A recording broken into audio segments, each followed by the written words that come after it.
Hi, folks. Welcome to News from the Rebellion, the podcast where we take a look at the newspapers from the North and the South during the time of the Civil War. Each episode will focus on an event either leading up to the Civil War or during the Civil War, and then we'll see what the newspapers had to say about that event from the Northern point of view in a Northern newspaper and from the Southern point of view in a Southern newspaper. In this episode, we're going to take a look at the inaugural addresses of Jefferson Davis and Abraham Lincoln. Jefferson Davis's inaugural address hit the papers in February of 1861, while Lincoln's hit the papers in March of 1861. So let's take a look at those inaugural addresses as they were read in the newspapers of that time.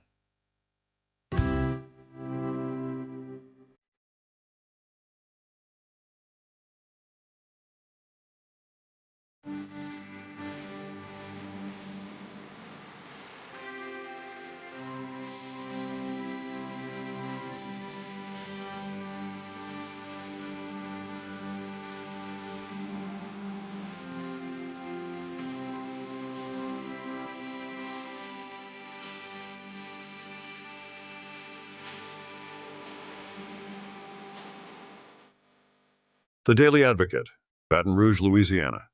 Tuesday morning, February 21st, 1861. President Davis's inaugural address. Gentlemen of the Congress of the Confederate States of America, friends and fellow citizens, called to the difficult and responsible station of Chief Executive of the Provisional Government which you have instituted, I approach the discharge of the duties assigned to me with an humble distrust of my abilities, but with a sustaining confidence in the wisdom of those who are to guide and to aid me in the administration of public affairs, and an abiding faith in the virtue and patriotism of the people.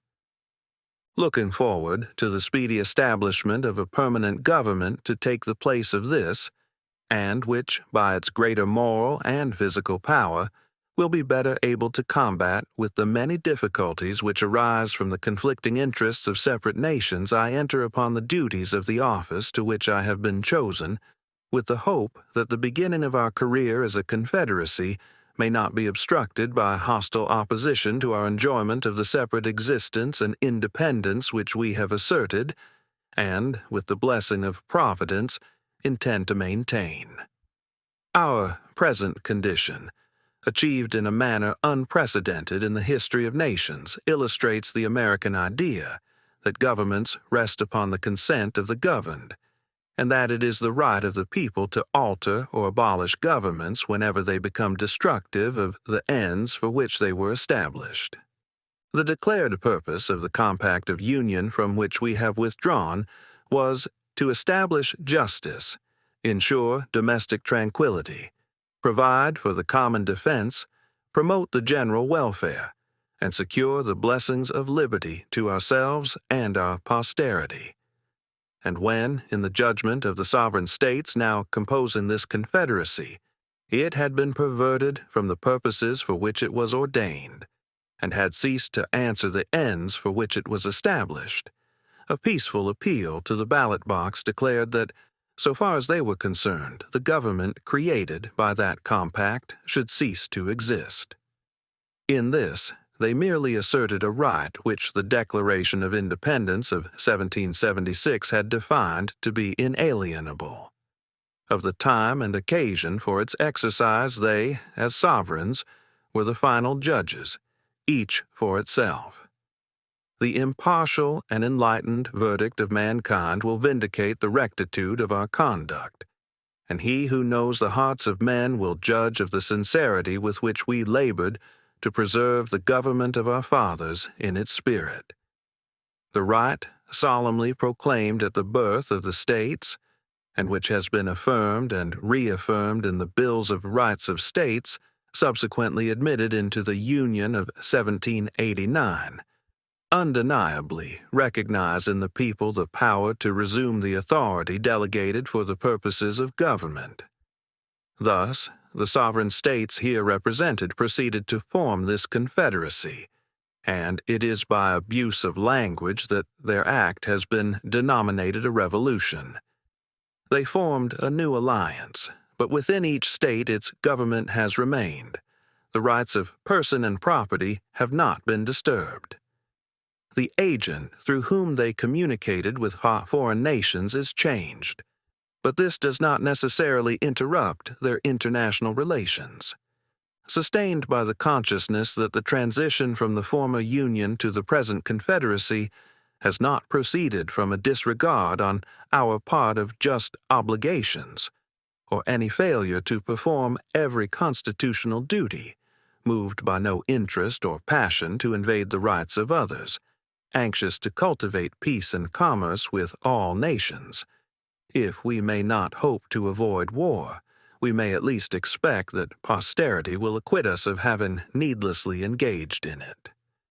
Doubly justified by the absence of wrong on our part, and by wanton aggression on the part of others, there can be no cause to doubt that the courage and patriotism of the people of the Confederate States will be found equal to any measures of defense which honor and security may require.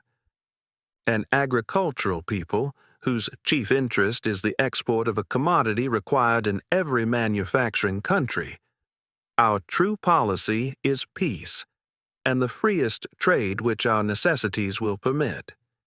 It is alike our interest, and that of all those to whom we would sell and from whom we would buy, that there should be the fewest practicable restrictions upon the interchange of commodities. There can be but little rivalry between ours and any manufacturing or navigating community, such as the northeastern states of the American Union. It must follow, therefore, that a mutual interest would invite goodwill and kind offices. If, however, passion or the lust of dominion should cloud the judgment or inflame the ambition of those states, we must prepare to meet the emergency and to maintain, by the final arbitrament of the sword, the position which we have assumed among the nations of the earth. We have entered upon the career of independence, and it must be inflexibly pursued. Through many years of controversy with our late associates, the Northern states, we have vainly endeavored to secure tranquility and to obtain respect for the rights to which we were entitled. As a necessity, not a choice, we have resorted to the remedy of separation, and henceforth our energies must be directed to the conduct of our own affairs, and the perpetuity of the Confederacy which we have formed. If a just perception of mutual interest shall permit us peaceably to pursue our separate political career, my most earnest desire will have been fulfilled. But if this be denied to us, and the integrity of our territory and jurisdiction be assailed, it will but remain for us, with firm resolve, to appeal to arms and invoke the blessings of Providence on a just cause. As a consequence of our new condition, and with a view to meet anticipated wants, it will be necessary to provide for the speedy and efficient organization of branches of the executive department, having special charge of foreign intercourse, finance, military affairs, and the postal service. For purposes of defense, the Confederate States may, under ordinary circumstances, rely mainly upon their militia, but it is deemed advisable, in the present condition of affairs, that there should be a well-instructed and disciplined army, more numerous than would usually be required on a peace establishment. I also suggest that for the protection of our harbors and commerce on the high seas, a navy adapted to those objects will be required. These necessities have doubtless engaged the attention of Congress.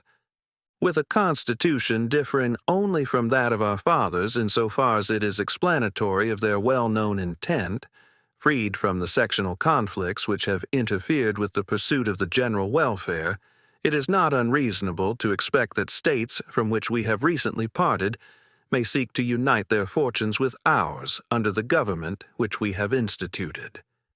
For this, your Constitution makes adequate provision. But beyond this, if I mistake not the judgment and will of the people, a reunion with the states from which we have separated is neither practicable nor desirable. To increase the power, develop the resources, and promote the happiness of a confederacy, it is requisite that there should be so much of homogeneity that the welfare of every portion shall be the aim of the whole. Where this does not exist, antagonisms are engendered which must and should result in separation. Actuated solely by the desire to preserve our own rights and promote our own welfare, the separation of the Confederate States has been marked by no aggression upon others and followed by no domestic convulsion. Our industrial pursuits have received no check.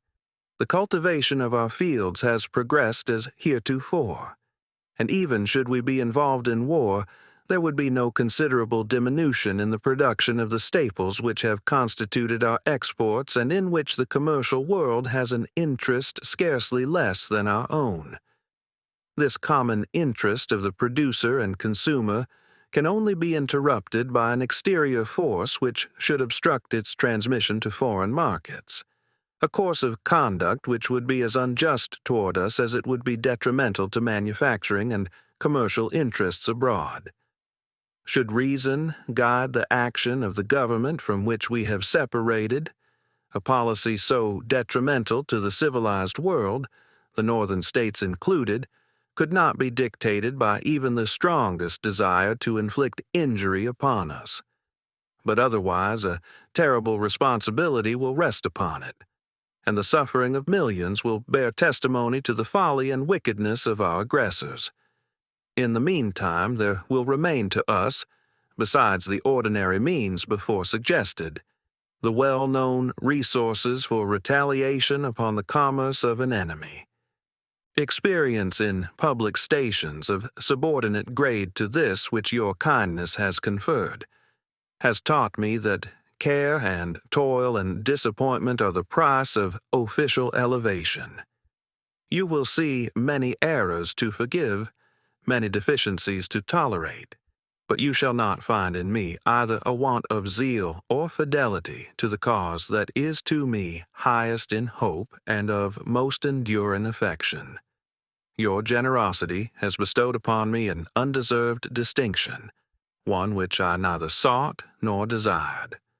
Upon the continuance of that sentiment and upon your wisdom and patriotism, I rely to direct and support me in the performance of the duty required at my hands. We have changed the constituent parts, but not the system of our government. The Constitution formed by our fathers is that of these Confederate States. In their exposition of it, and in the judicial construction it has received, we have a light which reveals its true meaning.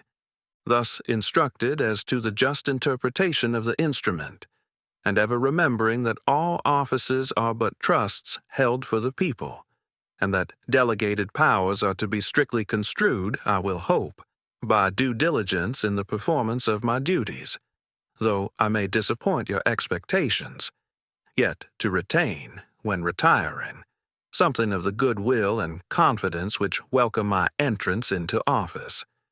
It is joyous, in the midst of perilous times, to look around upon a people united in heart, where one purpose of high resolve animates and actuates the whole, where the sacrifices to be made are not weighed in the balance against honor and right and liberty and equality. Obstacles may retard, they cannot long prevent the progress of a movement sanctified by its justice and sustained by a virtuous people. Reverently, let us invoke the God of our fathers to guide and protect us in our efforts to perpetuate the principles which, by His blessing, they were able to vindicate, establish, and transmit to their posterity, and with the continuance of His favor, ever gratefully acknowledged, we may hopefully look forward to success, to peace, and to prosperity.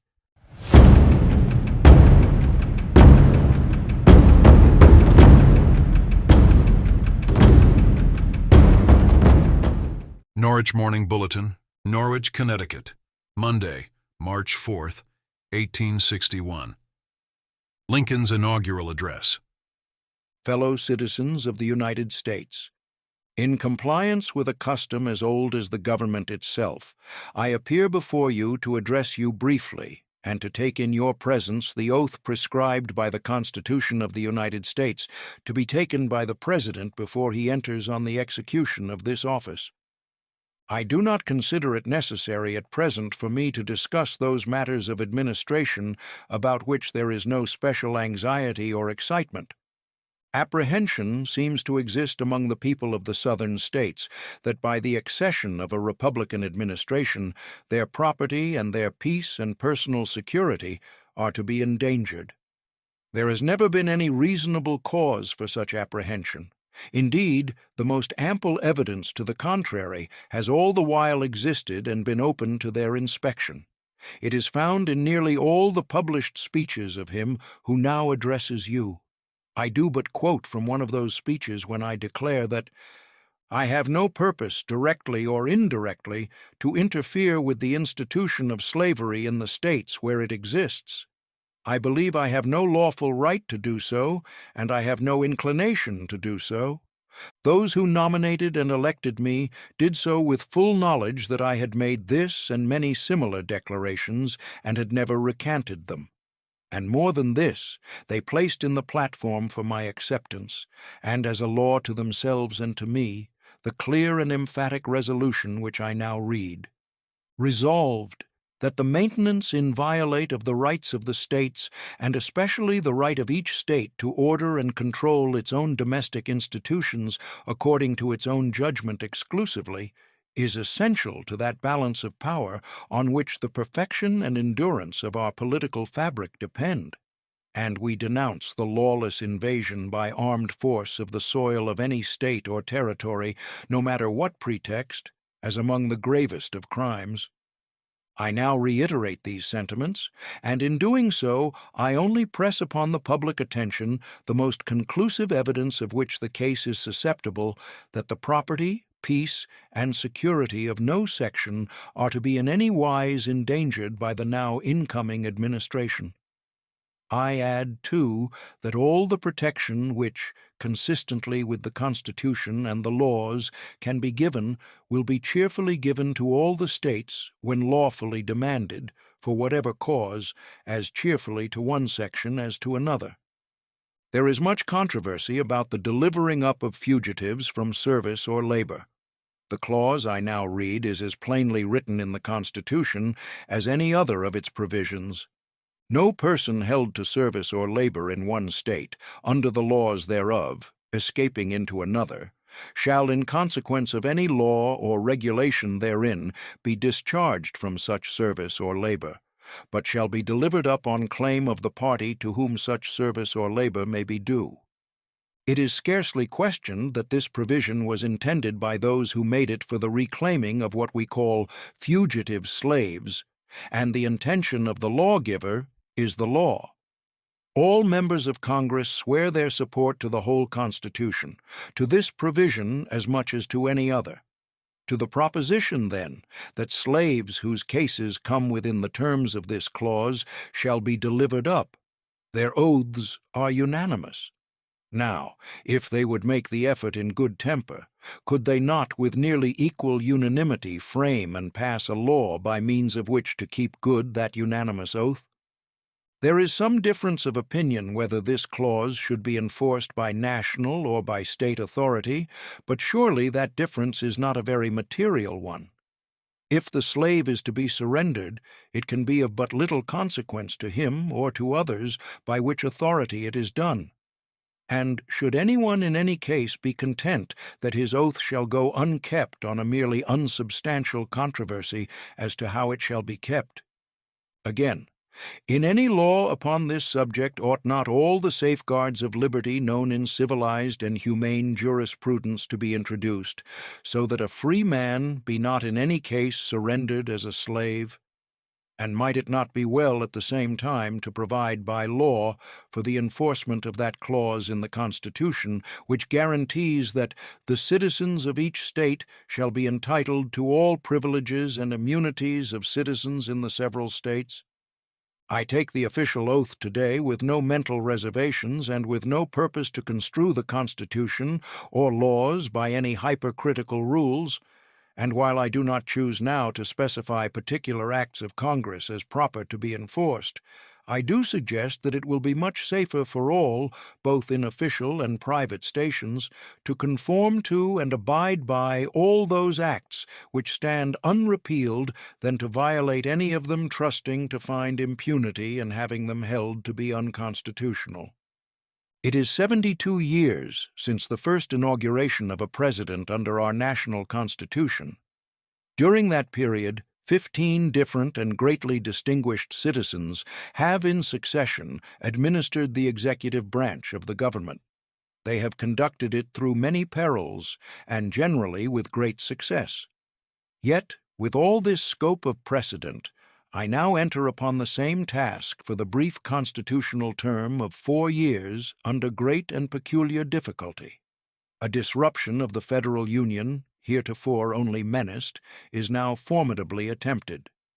I hold that in contemplation of universal law and of the Constitution, the union of these states is perpetual. Perpetuity is implied, if not expressed, in the fundamental law of all national governments. It is safe to assert that no government proper ever had a provision in its organic law for its own termination. Continue to execute all the express provisions of our national Constitution, and the Union will endure forever, it being impossible to destroy it except by some action not provided for in the instrument itself. Again, if the United States be not a government proper, but an association of states in the nature of contract merely, can it, as a contract, be peaceably unmade by less than all the parties who made it? One party to a contract may violate it, break it, so to speak, but does it not require all to lawfully rescind it? Descending from these general principles, we find the proposition that in legal contemplation the Union is perpetual, confirmed by the history of the Union itself. The Union is much older than the Constitution. It was formed, in fact, by the Articles of Association in 1774. It was matured and continued by the Declaration of Independence in 1776. It was further matured, and the faith of all the then 13 states expressly plighted and engaged that it should be perpetual by the Articles of Confederation in 1778. And finally, in 1787, one of the declared objects for ordaining and establishing the Constitution was to form a more perfect union. But if destruction of the Union by one or by a part only of the states be lawfully possible, the Union is less perfect than before the Constitution, having lost the vital element of perpetuity. It follows from these views that no state upon its own mere motion can lawfully get out of the Union, that resolves and ordinances to that effect are legally void, and that acts of violence within any state or states against the authority of the United States are insurrectionary or revolutionary, according to circumstances. I therefore consider that in view of the Constitution and the laws, the Union is unbroken, and to the extent of my ability, I shall take care, as the Constitution itself expressly enjoins upon me, that the laws of the Union be faithfully executed in all the states. Doing this I deem to be only a simple duty on my part, and shall perform it so far as practicable unless my rightful masters, the American people, shall withhold the requisite means, or in some authoritative manner direct the contrary. I trust this will not be regarded as a menace, but only as the declared purpose of the Union that it will constitutionally defend and maintain itself. In doing this, there needs to be no bloodshed or violence, and there shall be none unless it be forced upon the national authority. The power confided to me will be used to hold, occupy, and possess the property and places belonging to the government and to collect the duties and imposts. But beyond what may be necessary for these objects, there will be no invasion, no using of force against or among the people anywhere. where hostility to the United States in any interior locality shall be so great and universal as to prevent competent resident citizens from holding the federal offices, there will be no attempt to force obnoxious strangers among the people for that object. While the strict legal right may exist in the government to enforce the exercise of these offices, the attempt to do so would be so irritating and so nearly impracticable withal that I deem it better to forego for the time the uses of such offices. The males, unless repelled, will continue to be furnished in all parts of the Union. So far as possible, the people everywhere shall have that sense of perfect security which is most favorable to calm thought and reflection. The course here indicated will be followed unless current events and experience shall show a modification or change to be proper, and in every case and exigency my best discretion will be exercised, according to circumstances actually existing, and with a view and a hope of a peaceful solution of the national troubles and the restoration of fraternal sympathies and affections. That there are persons in one section or another who seek to destroy the Union at all events, and are glad of any pretext to do it, I will neither affirm nor deny. But if there be such, I need address no word to them. To those, however, who really love the Union may I not speak. Before entering upon so grave a matter as the destruction of our national fabric, with all its benefits, its memories, and its hopes, would it not be wise to ascertain precisely why we do it? Will you hazard so desperate a step while there is any possibility that any portion of the ills you fly from have no real existence? Will you, while the certain ills you fly to are greater than all the real ones you fly from, will you risk the commission of so fearful a mistake? All profess to be content in the Union if all constitutional rights can be maintained. Is it true, then, that any right plainly written in the Constitution has been denied? I think not. Happily, the human mind is so constituted that no party can reach to the audacity of doing this. Think, if you can, of a single instance in which a plainly written provision of the Constitution has ever been denied. If by the mere force of numbers a majority should deprive a minority of any clearly written constitutional right, it might in a moral point of view justify revolution, certainly would, if such right were a vital one. But such is not our case. All the vital rights of minorities and of individuals are so plainly assured to them by affirmations and negations, guarantees and prohibitions in the Constitution that controversies never arise concerning them. But no organic law can ever be framed with a provision specifically applicable to every question which may occur in practical administration. No foresight can anticipate, nor any document of reasonable length contain express provisions for all possible questions. Shall fugitives from labor be surrendered by national or by state authority? The Constitution does not expressly say. May Congress prohibit slavery in the territories? The Constitution does not expressly say. Must Congress protect slavery in the territories? The Constitution does not expressly say. From questions of this class spring all our constitutional controversies, and we divide upon them into majorities and minorities. If the minority will not acquiesce, the majority must, or the government must cease. There is no other alternative, for continuing the government is acquiescence on one side or the other. If a minority in such case will secede rather than acquiesce, they make a precedent which in turn will divide and ruin them, for a minority of their own will secede from them whenever a majority refuses to be controlled by such minority. For instance, why may not any portion of a new confederacy a year or two hence arbitrarily secede again, precisely as portions of the present Union now claim to secede from it? All who cherish disunion sentiments are now being educated to the exact temper of doing this. Is there such perfect identity of interests among the states to compose a new union as to produce harmony only and prevent renewed secession?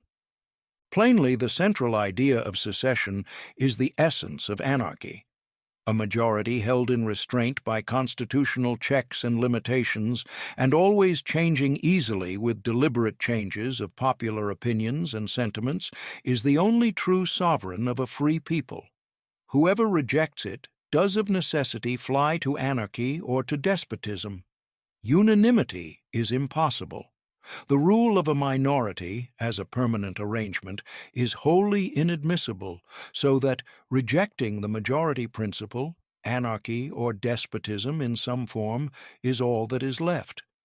I do not forget the position assumed by some that constitutional questions are to be decided by the Supreme Court, nor do I deny that such decisions must be binding in any case upon the parties to a suit as to the object of that suit, while they are also entitled to very high respect and consideration in all parallel cases by all other departments of the government. And while it is obviously possible that such decision may be erroneous in any given case, still the evil effect following it, being limited to that particular case, with the chance that it may be overruled and never become a precedent for other cases, can better be borne than could the evils of a different practice. At the same time, the candid citizen must confess that if the policy of the government upon vital questions affecting the whole people is to be irrevocably fixed by decisions of the Supreme Court, the instant they are made in ordinary litigation between parties in personal actions, the people will have ceased to be their own rulers, having to that extent practically resigned their government into the hands of that eminent tribunal.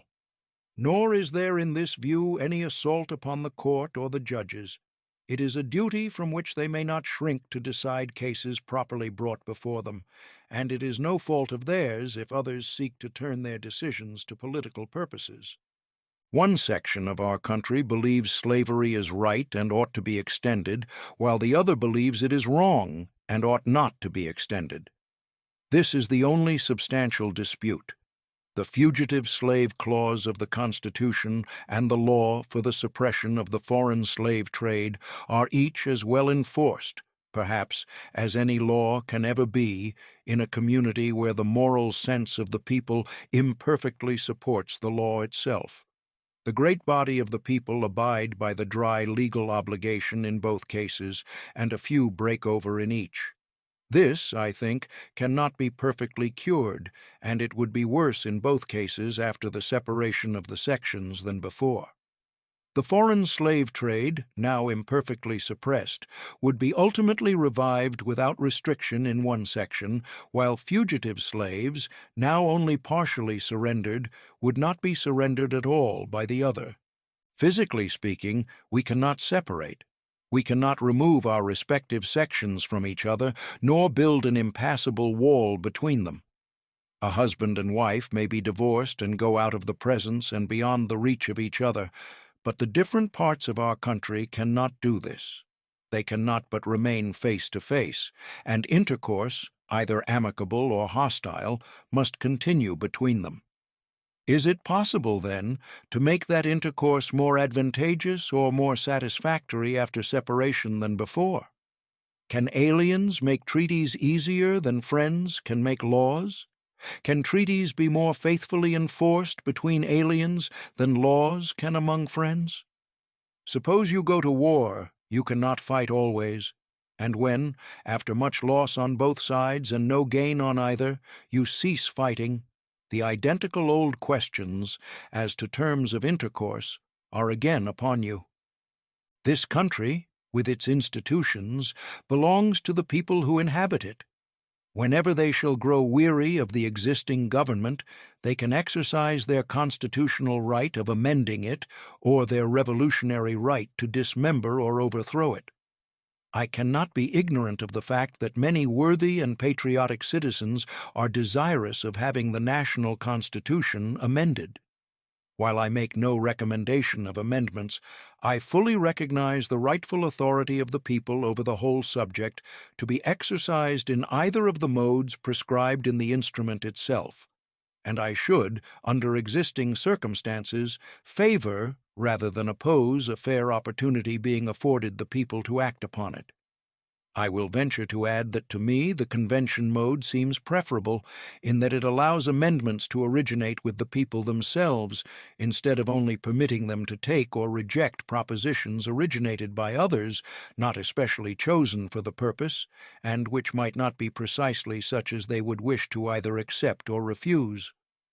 I understand a proposed amendment to the Constitution, which amendment, however, I have not seen, has passed Congress, to the effect that the federal government shall never interfere with the domestic institutions of the states, including that of persons held to service.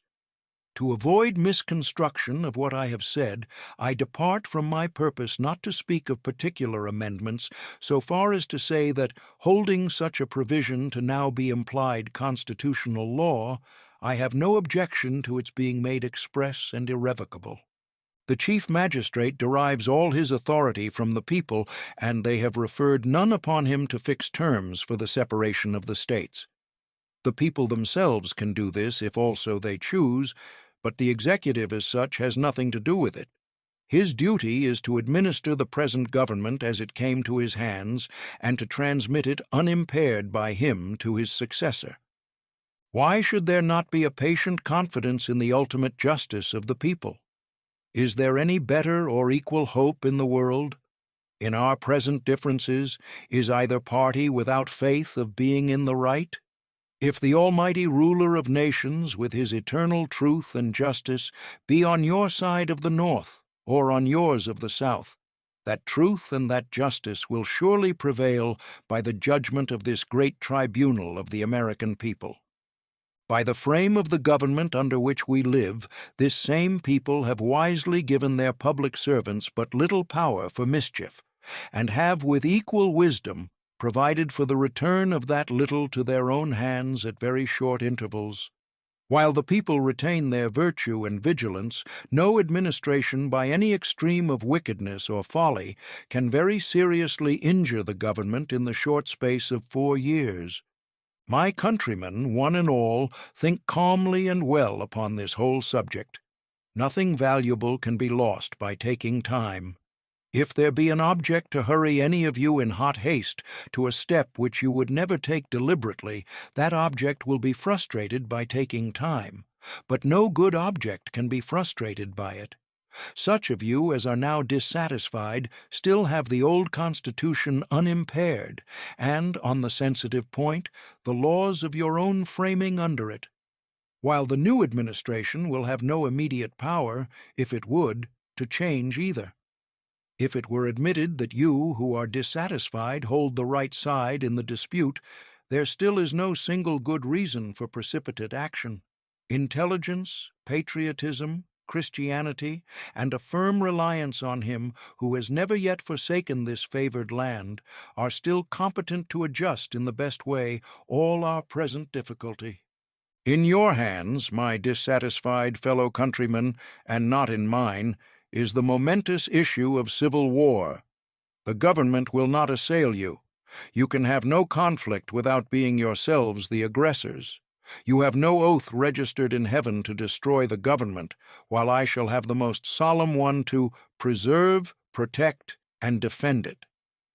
I am loath to close. We are not enemies, but friends. We must not be enemies.